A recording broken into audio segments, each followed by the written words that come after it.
In this recording, I will explain layered architecture of a data communication network or computer network. OSI and TCP IP are the most popular models implemented on layered architecture.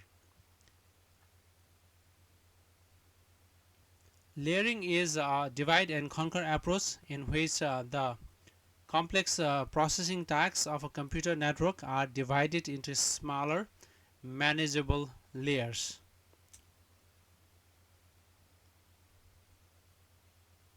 Each layer can be designed and implemented independently, yet they work seamlessly together to enable data communication. Let me first consider the OSI model as an example.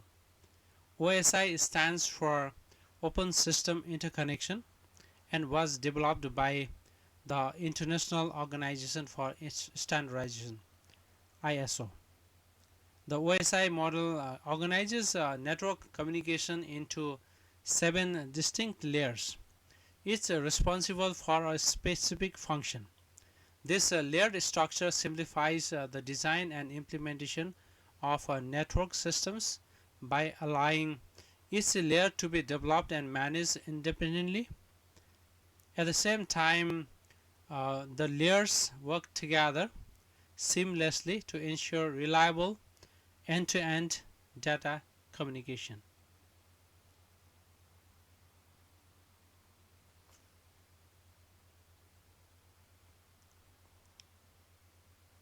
Talking about layer, just as a function in C++ is a cohesive unit designed to perform a specific task, a layer in a layered network architecture is a cohesive unit designed to provide a specific set of services.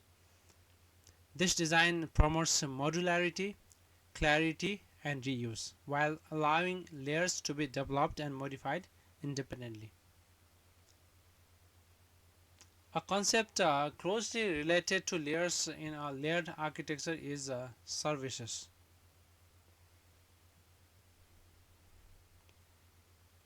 A layer is designed to provide services to a layer above it while requesting and using the services offered by the layer below. This structure interaction allows each layer to focus on its specific responsibilities, enabling modular design, easier implementation, and independent evolution of layers within the network architecture. While services enable communication and interaction between adjacent layers within the same system, protocols define the rules that allow corresponding layers on different machines to communicate with each other. Together, services and protocols distinguish vertical interaction within a network stack from horizontal communication across the network. Vertical communication occurs between adjacent layers on the same system or computer. It is internal to the system and happens when data moves up or down the protocol stack. Layers, services, and protocols enable vertical communication, which occurs from top layer to the bottom layer and vice versa. For example, during top to bottom communication, when a web browser sends an HTTP request, the application layer creates a request and passes it to presentation layer. The presentation layer formats or encodes the data and passes it to session layer. The session layer manages the session and passes the session related data to transport layer. The transport layer adds source and destination port numbers and sequence numbers, then passes the data to network layer. The network layer adds source and destination IP addresses and then passes the data to data link layer. The data link layer adds source and destination MAC addresses and passes the frame to the physical layer. The physical layer treats the entire data as a sequence of bits and transmits those bits over the network medium. The bit sequences get transmitted to the other side of the network medium to the receiver. On the receiver side, bottom to top communication occurs on reverse order of top to bottom communication. The physical layer receives the bits. Each higher layer removes its own header, which is a process known as decapsulation. Eventually, the data is delivered to the application layer, which in the case of HTTP is a web browser. Now, it is a time to discuss horizontal communication, which primarily relies on protocols. Horizontal communication occurs between the same OSI layers on different devices. It is a logical communication, meaning the layers appear to communicate with each other by following protocol rules, even though the actual data moves vertically through the layers and across the network. For example, the web application on the client communicates with the web application on the server side using HTTP protocol. The presentation layer on the client side communicates logically with the presentation layer on the server side using presentation layer functions such as formatting and encryption. The session layer communicates with the session layer using session management protocols. The transport layer on the client communicates with the transport layer on the server using TCP or UDP. The network layer on the client communicates with the network layer on the server using network layer protocols such as IP. Data link layer on the client communicates logically with the data link layer on the next hop and eventually to the server using data link layer protocols such as Ethernet, Wi-Fi, 802.11 or ARP, Address Resolution Protocol. Physical layer does not use protocols. It transmits raw bits as electrical signals, light pulses or radio waves over physical medium such as copper cable, fiber optics or wireless. Each layer behaves as if it is communicating directly with its peer on the remote system. Therefore, it is also called as a peer-to-peer communication. Horizontal communication can also be referred to as peer-to-peer communication. This is similar to a prime minister of one country communicating with a prime minister of another country, foreign minister communicating with the foreign minister, and foreign secretary communicating with foreign secretary. In each case, communication occurs between counterparts at the same level, even though messages pass through many supporting layers and intermediaries behind the scenes. Each layer relies on the services provided by lower layers while using its own specific protocols to communicate logically with its peer. Let us dive more into OSI reference model layers.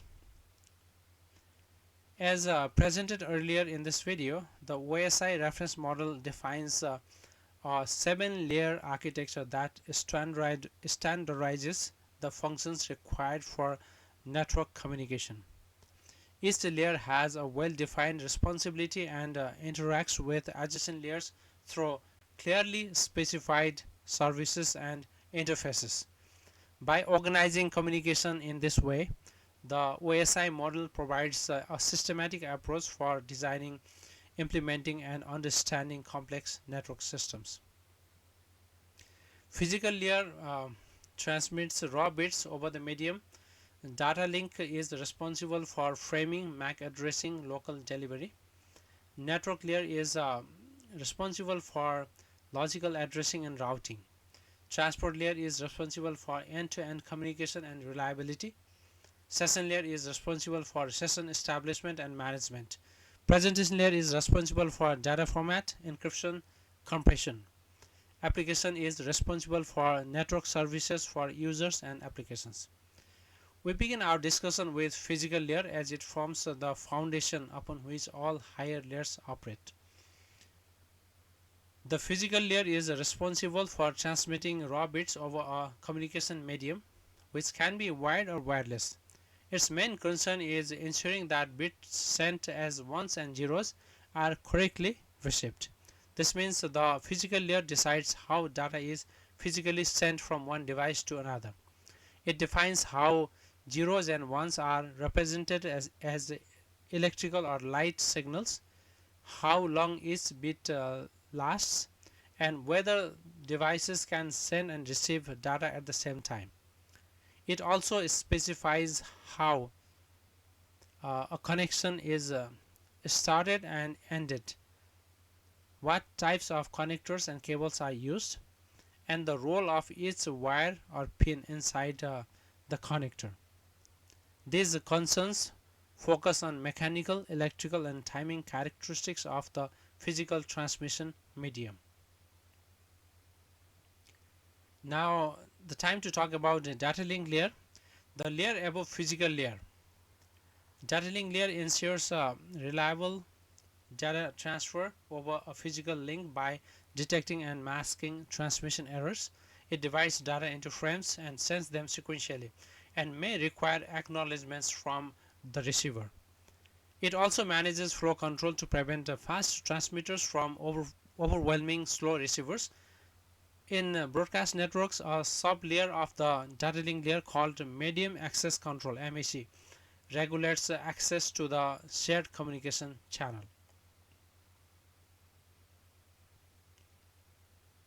Common data link layer protocols include Ethernet, which is IEEE 802.3 standard, Wi-Fi, which is IEEE 802.11 standard, SDLC high level data link control, STP spanning tree protocol, which is IEEE 802.1d standard, ARP address resolution protocol.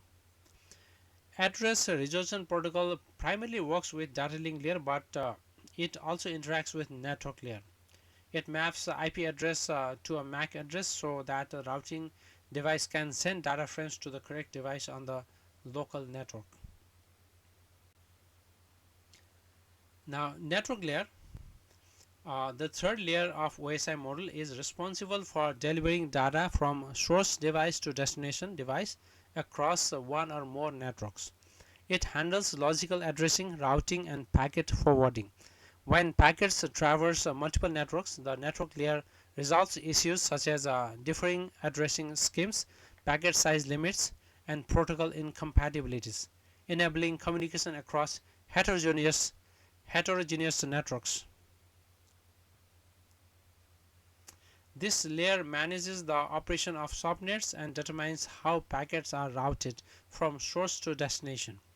Routing can be static, meaning pre-configured, or dynamic, with dynamic routing allowing the network to adapt to failures and changing traffic conditions. The network layer forwards packets received from the transport layer towards their destination based on routing decisions. Common network layer protocols include IP Internet Protocol in both IPv4 and IPv6 versions, ICMP Internet Control Message Protocol, IGMP Internet Group Management Protocol, IPSCC Internet Protocol Security, and routing protocols such as RIP Routing Information Protocol, OSPF Open Shortest Path First, BGP Broader Gateway Protocol, and ISIS Intermediate System to Intermediate System.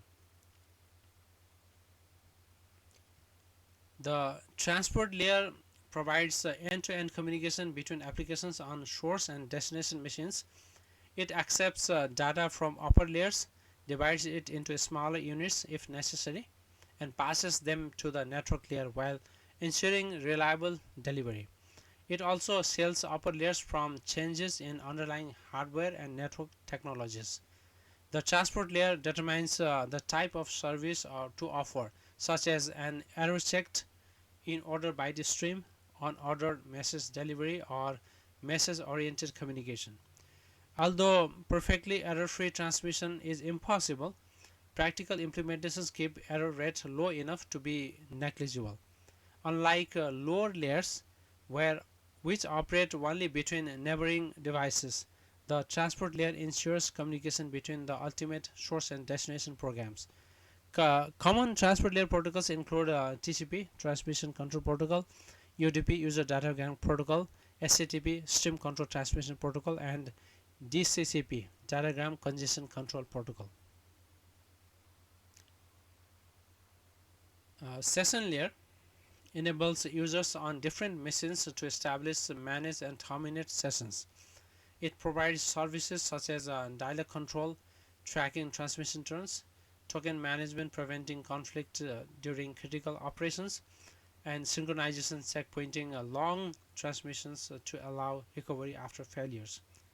Examples of protocols associated with session management include NetBIOS, session service, RPC, remote procedure call, PPTP, point-to-point tunneling protocol, SMB, session service, uh, SMB session service, server message block session service, and SIP, session initiation protocol.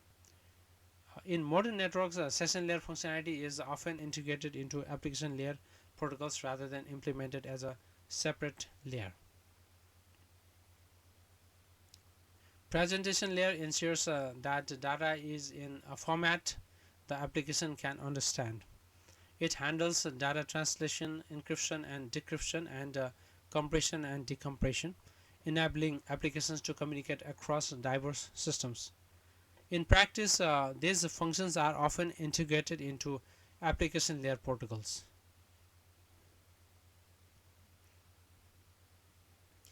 The application layer provides network services directly to end users and applications.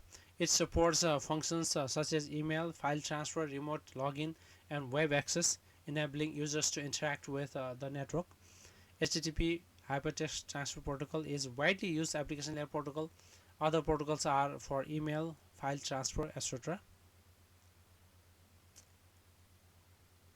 While the OSI model provides a detailed conceptual view of a layered communication, the real world networks, including the internet, primarily use the TCP IP model. In the next section, I will examine how the same ideas of vertical and horizontal communication apply with the TCP IP architecture. The TCP IP model has fewer layers than the OSI and is the one actually used by the internet. Some OSI layers are combined in the TCP IP model. The presentation layer and session layers of OSI are combined into the application layer in TCP IP. The data link and physical layers are grouped into the network access layer.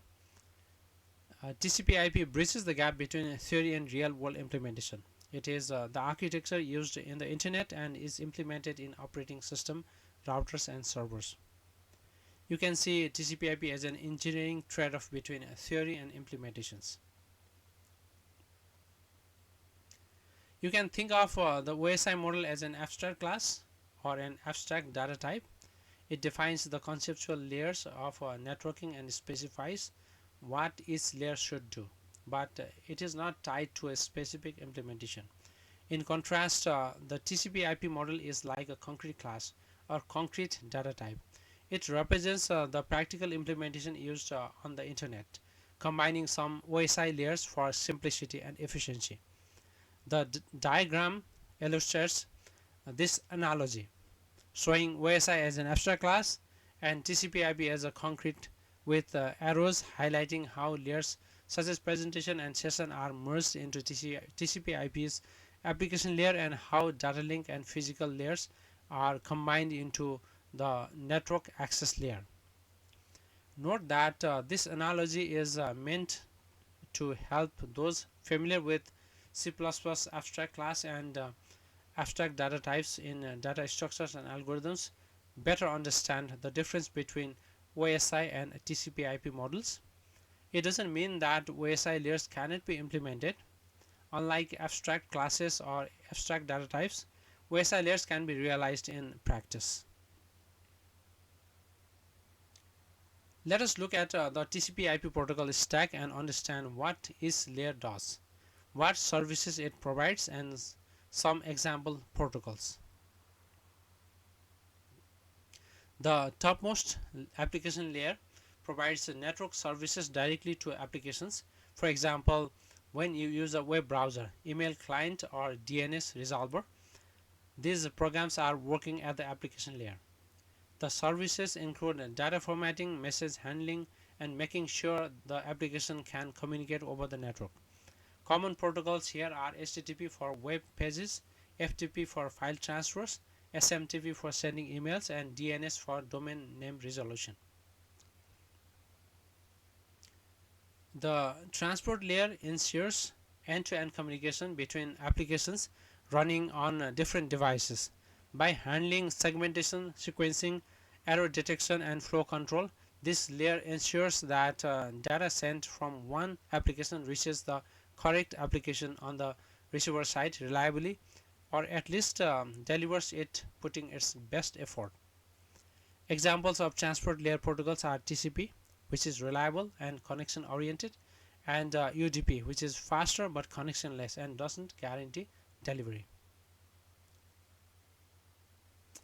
The internet layer provides logical addressing and routing, allowing data to travel from one device to another across networks. It determines how data packets are addressed and how they find their path to the destination. The main protocol here is IP, Internet Protocol, which defines the source and destination IP addresses. Another protocol, ICMP, is used for control messages such as testing reachability with ping or reporting network errors. Finally, the network access layer, sometimes called as link layer, handles framing, physical addressing, and actual access to the hardware network medium.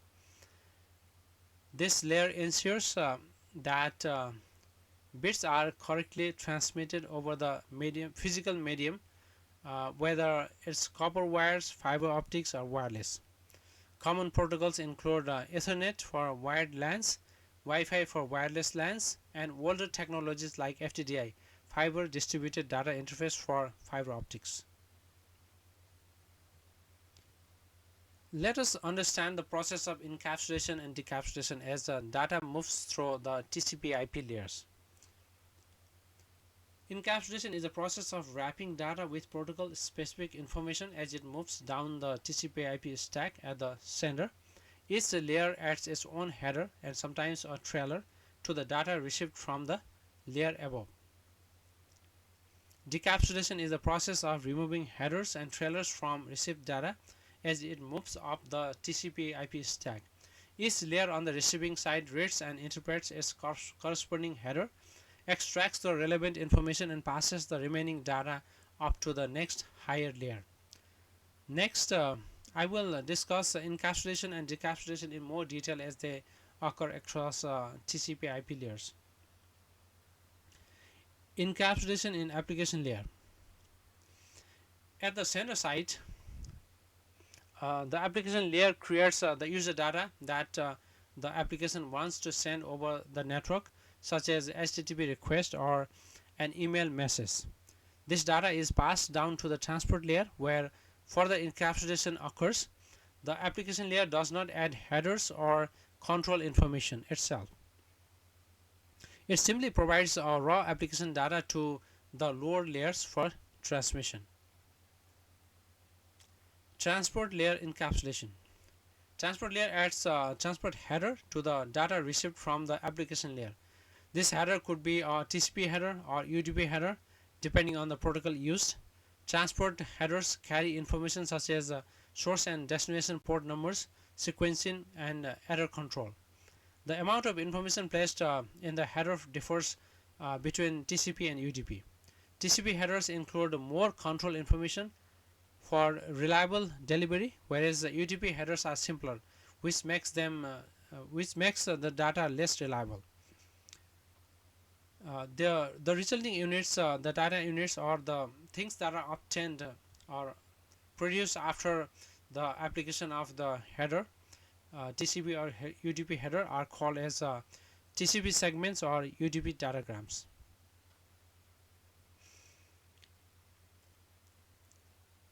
Internet layer encapsulation. When a TCP segment or UDP datagram arrives at the internet layer from the transport layer, it is encapsulated with an IP header, forming an IP packet or IP datagram.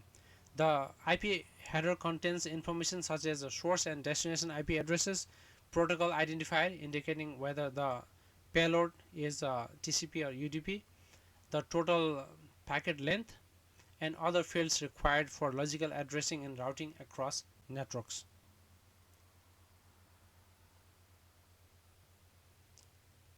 Network access layer encapsulation. When an IP address arrives at the link layer or network access layer, it is encapsulated by adding a link layer header and a trailer forming a frame. The link layer header contains information required for local delivery on the physical network, such as a source and destination MAC address, and the frame type, for example, Ethernet type. The trailer typically includes error detection information, such as the frame check sequence, which is FCS, which is used to detect transmission errors on the link.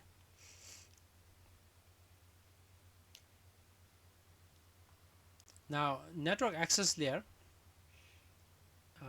This is about seeing network access layer from physical layer perspective. The TCP/IP model does not define a separate physical layer. It is grouped into a network access layer along with a data link layer. Physical layer functions such as bit transmission, signaling, and media access are included within the network access layer. These functions are the same as those defined in the OSI physical layer. At this point, the physical layer is only responsible for transmitting raw bits over the physical medium, electrical, optical, or wireless signal. Up to this point, I was discussing encapsulation happening on the sender machine as the data travels from application layer down to the link layer. Next, I will explain decapsulation on the receiver machine, where data moves from the link layer up to the application layer. When a link layer frame arrives at the receiving system, the network access layer or link layer examines the frame header, the header of the frame, and trailer to ensure correct local delivery. It checks the destination MAC address and verifies data integrity using FCS, frame check sequence. After successful validation, the link layer removes the header and trailer and passes the enclosed IP packet up to the internet layer. Internet layer in decapsulation. At the internet layer, decapsulation occurs when an IP datagram reaches its final destination. The internet layer processes the IP header, verifies the Just to repeat, the internet layer processes the IP header, verifies the destination IP address, matches the local host, and then removes the IP header. The remaining payload, either TCP segment or UDP datagram, is then passed up to the transport layer. This decapsulation process happens only at the destination machine.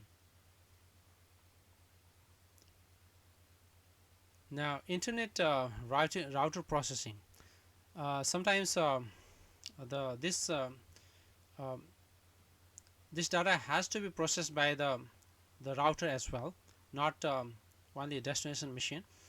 So, at the intermediate nodes such as routers, the internet layer does not remove the IP header. Instead, it inspects the header to determine forwarding decisions and may update certain fields such as time to live (TTL) value before forwarding the data to the next hop. But it uses the IP addresses to determine where to forward the IP packet.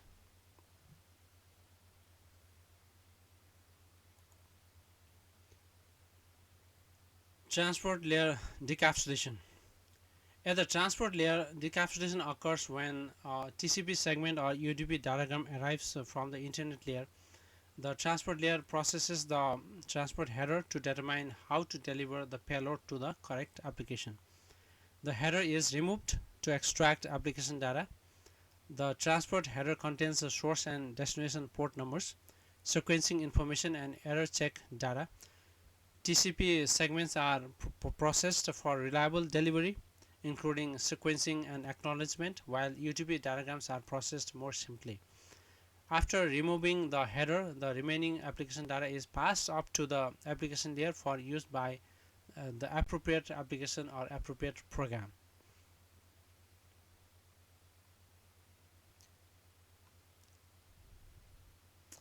Application layer decapsulation. At the receiver side, the application layer performs decapsulation by receiving the payload from the transport layer. The transport layer removes its header and passes the raw application data up. The application layer does not process any headers itself. It simply uses the data for its intended purpose. For example, if the data received is an HTTP response, the web browser displays it. If it is an email, the email application reads it. If it is a file, then file processing application handles it. Essentially, application layer extracts and delivers the user data to the appropriate program or service.